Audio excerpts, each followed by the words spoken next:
nochmal. Und nochmal. Klar, gar kein Problem, war gar nicht Die Kamera war gar nicht an. Du musst nochmal. Ja, frisch. Minus 10 Grad. Das rumpelt hier im Eis. Da kriegt man richtig einen Schreck manchmal.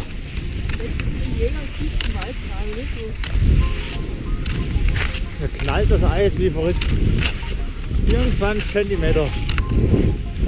Müssen aber eigentlich reichen, um uns später zu tragen. 1 Kilometer haben wir schon.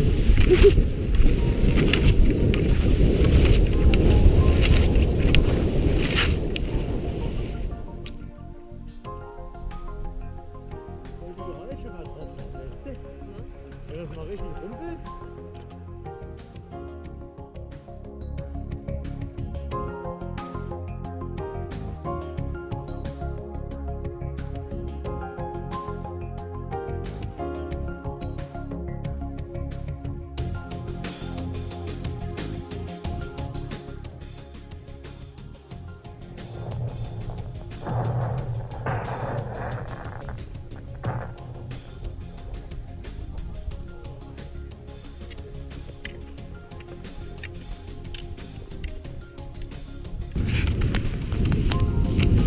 Dann mache ich lieber noch mal eine letzte Aufnahme von uns, oder?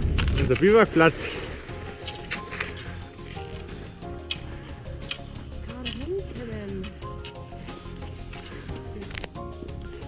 Machst du gut?